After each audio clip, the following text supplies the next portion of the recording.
Welcome back to the Black Jersey, guys. It's your boy Max hosting the channel. This is my first proper video in a very long time, and goodness me, was that result so disappointing, man.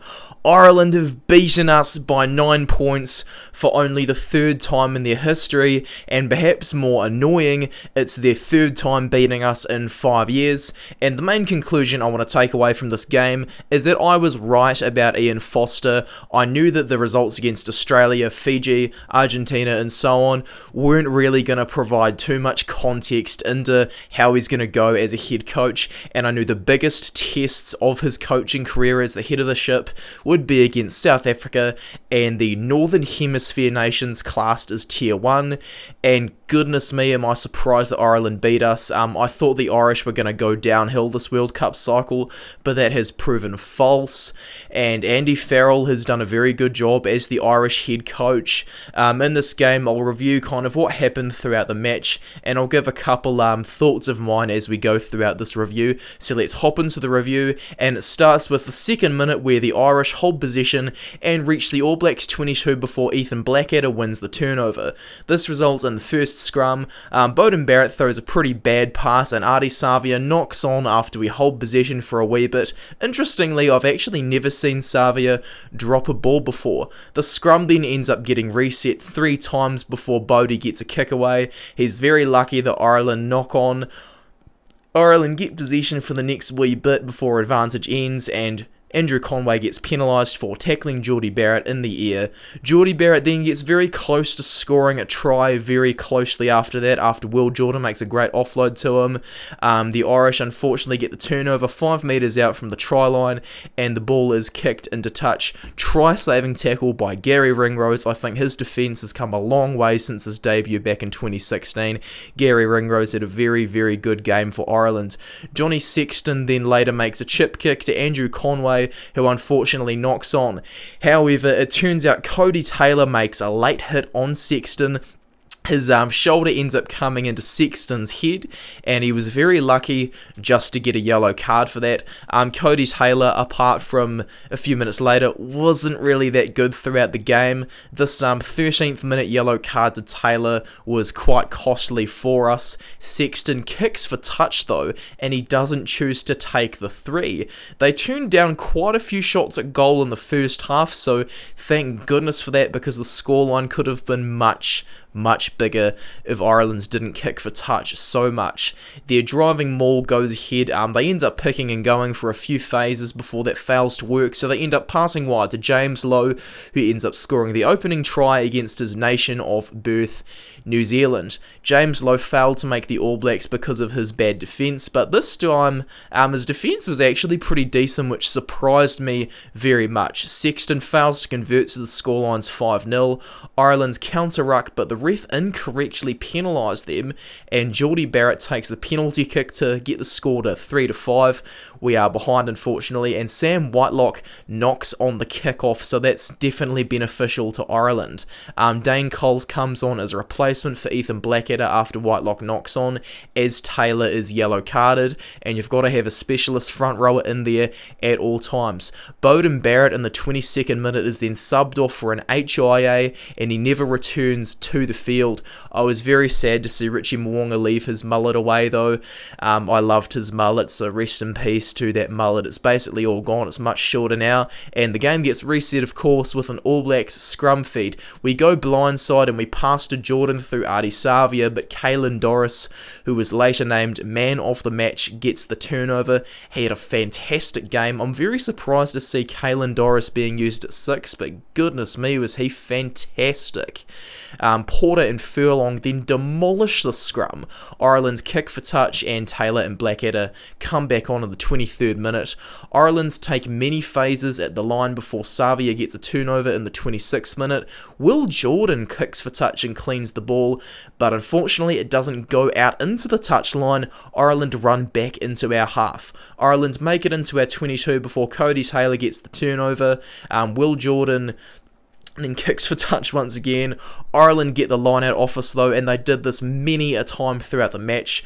Brodie Retallick was very poor in the line out. James Ryan just dominated us at line out time, and I think he's got a bit of a point to prove since he didn't make the British and Irish lines, that James Ryan. Ian Henderson then wins the Irish line out, following the ball spilling out of the breakdown when Savia passes to Reese, who fails to catch it. Ian Henderson then leads the charge as they take a few pick and goes before Tide Furlong crosses the line. Furlong does not end up scoring a try though, and Ronan Kelleher ends up making a double movement in the lead up to Furlong getting the ball, so Richie Mo'unga can save his blemishes after letting Furlong over the line. The try's ruled out. It's all good for us. 2 minutes later, in the 32nd minute, Dalton Papali'i collects the ball off the line out, makes a clean break before passing to Cody Taylor, who runs in to score, and goodness me, Taylor and Andrew Porter, they've got wheels, bro. It then turns out, of course, Bodie fails the HIA. Mo'unga does not take over the kicking though. Jordie Barrett kicks for the rest of the game. He converts the try to make the scoreline 10-5, and unfortunately we're not in the lead for very long. In the 35th minute, Ireland retained possession until Blackadder takes Sexton out off the ball. The Irish once again kick for touch. This is about the third time they've turned down a penalty shot.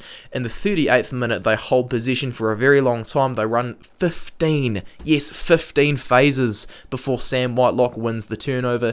TJ Perenara fails to find touch though, and I'm going to touch on him at the end of the video as well, because I think he had a very poor performance. James Lowe runs back into the 22, and Jamison Gibson Park though knocks on and effectively passes to TJ Perenara, who makes the kick to touch this time around. Havili also comes on for the injured Anton Leonard-Brown, and the All Blacks have already made 143 tackles by the 38th minute. Rieko Ioane a minute later is penalised for an offside. Johnny Sexton kicks for touch again. They've now turned down 4 penalty kicks. Andrew Porter knocks on after the line out, ending the first half, so the halftime score is 10-5. The All Blacks are in the lead, but we don't ever take the lead again, which is really, really annoying. On the note of this halftime score, Dalton Papali'i had a fantastic first half. He finished the game with, I think, 27 tackles. I've got the stats for him on screen right now. Even though the team lost, I think Papali'i was absolutely outstanding and proved himself as a test performer. Sam Cane will have a very hard time getting back into the line-out. Speaking of the devil, Papali'i is penalised in the 42nd minute for not rolling away. Ireland's kick for touch for the first time in the second half. Ronan Kelleher then scores a try from 2 metres out after the Irish hold the ball for about 10 phases. Sevu Reece didn't really get his hands on the ball much throughout the game and was poor with ball in hand. He did make some very good defence in the lead up to this try, however. Johnny Sexton then misses the kick at goal from in front of the posts. Scoreline is 10-all. The All Blacks are then able to hold possession for the best part of 4 minutes, up until Will Jordan stops playing though. Jordan seems to think he's knocked the ball on, so he's just like, oh yeah, whatever, I'll just chill out here and wait to see what the ref wants. And actually the ball went backwards, so the touchy tells the ref to just give the All Blacks a scrum feed. Goodness me. Rieko Ioane then, after Ian Henderson comes on for Tide Burn, throws one of the worst passes I've seen in my entire life. It was just a shocker. Reese really scrambles to kick the ball away, and Johnny Sexton then collects the kick Reese makes out of our half, and he kicks 40 metres into the All Blacks 22 to give us a line out. TJ Perenara manages to kick the ball into touch after we have the line out, and I must say by this point the All Blacks are looking rather rattled. It's very difficult from this point backwards, and from this point on it's just not very good for us. Bundy Aki, he makes a destructive run in the 51st minute before Mo'unga brings him down. I think Richie Mo'unga defended very well this game. He finished with quite a few tackles to his name as well, as you can see on screen. Jamison Gibson Park offloads to Caelan Doris, who runs in to score. Cody Taylor misses a crucial tackle on Doris, and Sexton converts Doris's 52nd minute try to make the scoreline 10-17 for Ireland. Nepo Laulala drops the ball backwards in the 53rd minute, and Ireland managed to get possession possession back, so Gibson Park kicks the ball into the All Blacks 22 metres, and the Irish once again have a line out. The line out is truly one of their greatest strengths, I believe, right now, and they really used it to good effect. The replacement front rowers then came on in the 54th minute, and Savia wins the turnover, allowing Havili to kick out the ball, but he fails to find touch. The Irish once again run back into our half. Goodness me, we failed to find touch so many times. So frustrating, man. Ireland keep possession until Havili tackles Gibson Park while offside, and Sexton takes the 3 at last to make the scoreline 10-20 for the Irish. And in the 57th minute, we've got possession. TJ Perenara kicks the ball into open space. Sevu Reece gets incredibly close to scoring a try. He's jumping on the ball but knocks on while trying to ground it, which is super unfortunate. In the 59th minute, it's Peter O'Mahony's turn to come on for Josh van der Flier. The All Blacks have a line out, and Peter O'Mahony makes immediate impact. He wins 2 turnovers through the game, and the first action of this game is to win a turnover as the Irish run the ball to halfway after this happens.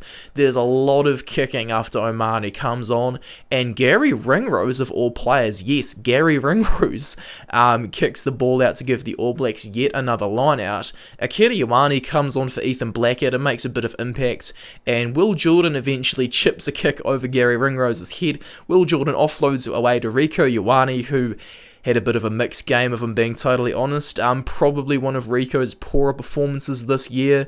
He wasn't the best, but he does manage to pass back outside to Will Jordan, who runs over to score. Will Jordan is definitely going to be World Rugby's breakthrough player of the year. He's the best under-23 player in the world right now, I believe. Jordie Barrett is then able to convert Jordan's 61st minute try, and so the scoreline is 17-20. Ireland are still in the lead. Tide Byrne makes the turnover after the kickoff, and Tyrell Lomax makes a silly mistake. Just ridiculous for test level. He charges Byrne with his shoulder off the ball in the 67th minute.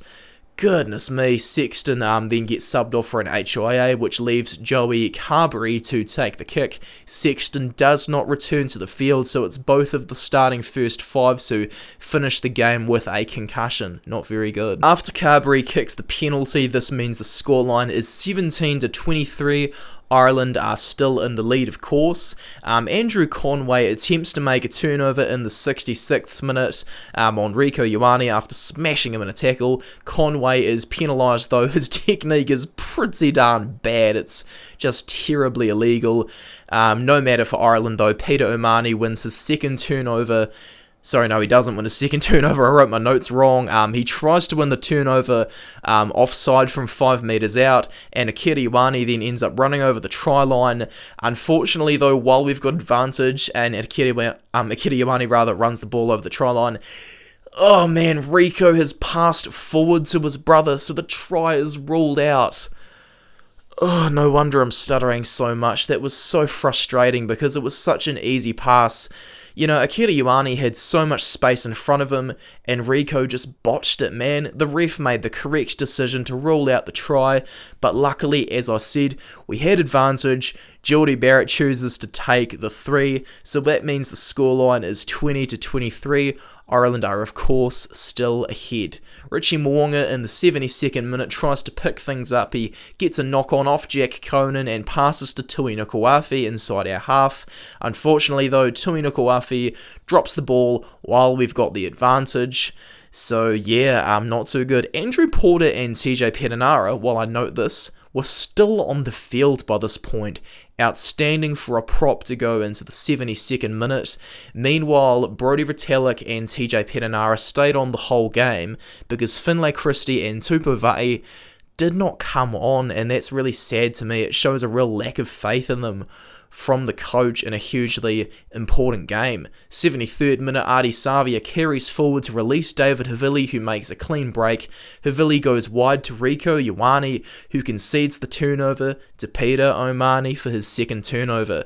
Joey Carberry chooses to take the 3 from 50 metres out. This is a pretty game-defining moment, and the biggest kick of Carberry's career. He nails it to make the scoreline 20-26. Ireland are in the lead, of course. Sevu Reece in the 75th minute throws the ball into touch.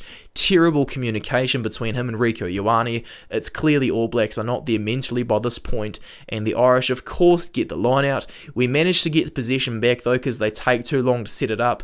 Havili cross kicks to Jordan, but Keenan intercepts. Oh, thank goodness Keenan knocks the ball on while running forward, and this gives us a scrum. It still means we have time to win the game. Unfortunately, though, 2 minutes later, Brodie Retallick knocks the ball on. Oh, man. While trying to go to ground, and for whatever reason, the All Blacks get awarded the scrum. Unfortunately, though, this is the big part of the game. In the 79th minute, Tide Burn wins the match-winning turnover, and the Irish basically just relax from here.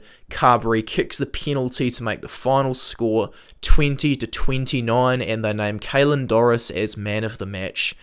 It was such an empty feeling, and it's just gutting to lose in the circumstances because I knew the boys had it in them to win. They just weren't there mentally to finish the job. I'm going to note a few things now that this is over. David Havili is just not the kind of player to cross the gain line, although he did it a few times. This tactic needs to be abandoned by the All Blacks coaches. He's not the right player for this tactic, but he's the best 12 in the country, and he's really stabilised the jersey, and he's a really just all-round great player. Stop wasting him on this overused and, to be frankly, outdated tactic. Rieko Ioane, I think, is actually better on the wing after this game.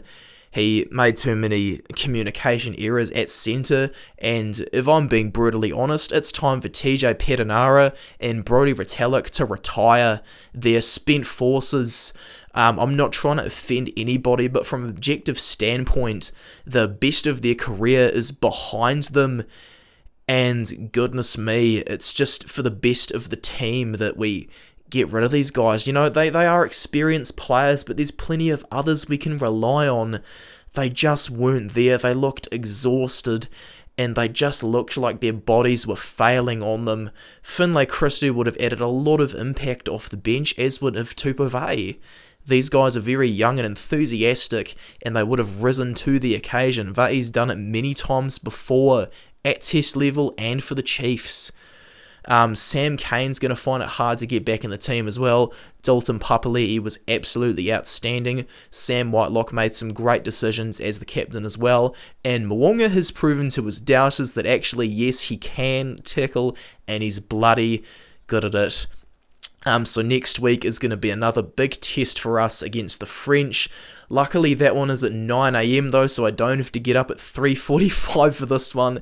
Thank goodness I can sleep in next weekend. Thank you so much for watching the channel, guys. I'm going to be back on Instagram on the 18th of January. If you're ever missing me, make sure to hit the subscribe and like buttons. Turn on the notification bell so you don't ever miss a new video. I've got a few more videos coming for the year. In a few days, I've also got a player analysis on Bodie to upload. Thank you so much for watching this video once again, guys. It's much appreciated, and I'll talk to you again later. Congratulations to the Irish for the win, and they deserved it. See ya.